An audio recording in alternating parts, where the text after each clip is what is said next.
Assalamualaikum warahmatullahi wabarakatuh. Perkenalkan, nama saya Dinda Ayuniarti dengan NIM 244250654, Prodi Hubungan Internasional Universitas Budi Luhur. Di sini saya akan membahas tentang kebijakan luar negeri. Jadi ada 4 subbab yang akan saya bahas. Yang pertama tentang pengertian, yang kedua variabel, yang ketiga instrumen, dan yang keempat adalah tujuan kebijakan luar negeri. Jadi untuk pengertiannya sendiri itu ada banyak sekali pengertian, dan saya mengambil dari satu sumber, yaitu pengertian kebijakan luar negeri merupakan serangkaian komponen yang nantinya bisa menjadi panduan bagi negara untuk berinteraksi dengan negara ataupun aktor non-negara di lingkup internasional. Itu pengertian yang saya ambil. Untuk yang kedua tentang variabel kebijakan luar negeri, di sini saya mengambil dari Columbus and Wolff. Itu ada 5 variabel yang mempengaruhi pengambilan kebijakan luar negeri. Jadi yang pertama itu ada variabel idiosinkratik. Variabel idiosinkratik. Jadi itu merupakan variabel yang terkait dengan image dan karakter pribadi pembuat keputusan. Jadi kayak seperti ketenangan lawannya ketergesahan, lalu kemarahan berlawan dengan prudensi, lalu ketakutan berlawan dengan percaya diri, dan lain sebagainya. Untuk yang kedua sendiri itu ada namanya variabel peranan. Jadi variabel peranan ini adalah peraturan-peraturan perilaku yang diharapkan dari seseorang sesuai pekerjaannya. Dan untuk yang ketiga itu ada variabel birokratis.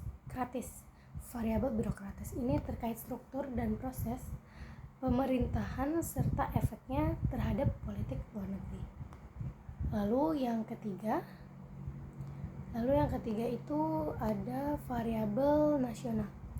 Variabel nasional sendiri meliputi nasional yang mempengaruhi hasil politik luar negeri berupa elemen-elemen.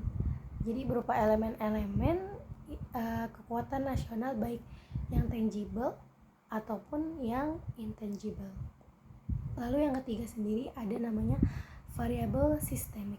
Jadi variabel sistemik ini merupakan variabel eksternal yang mempengaruhi kebijakan luar negeri suatu negara. Nah, itu untuk variabel. Lalu yang ketiga saya akan membahas tentang instrumen kebijakan luar negeri. Jadi Joseph Nye menegaskan instrumen kebijakan luar negeri dapat dimulai dari diplomasi hingga kekuatan militer, atau dari soft power ke hard power.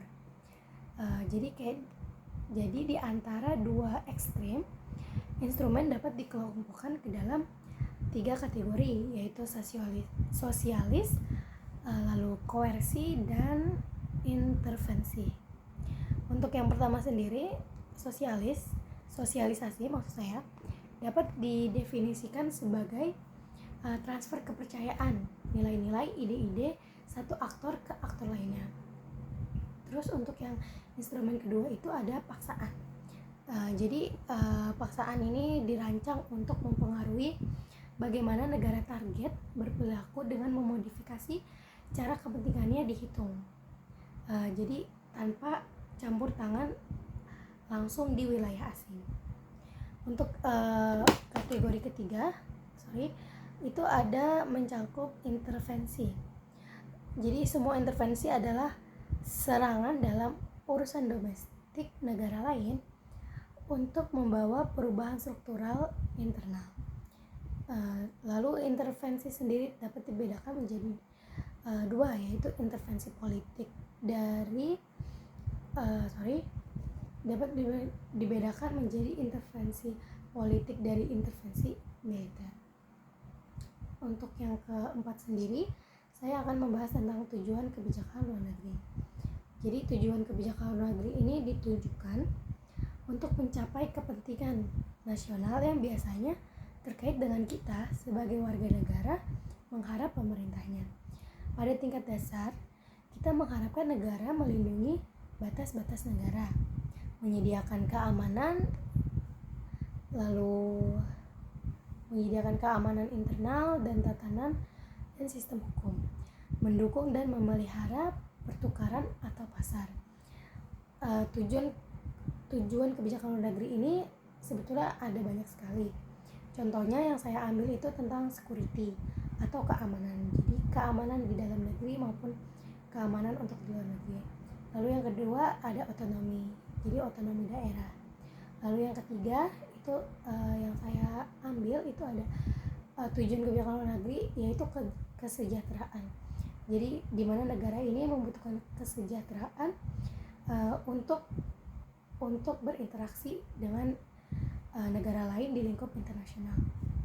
Lalu ada status atau prestige. Sekian materi kebijakan luar negeri dari saya. Kurang lebihnya mohon maaf dan terima kasih karena sudah menonton. Wassalamualaikum warahmatullahi wabarakatuh.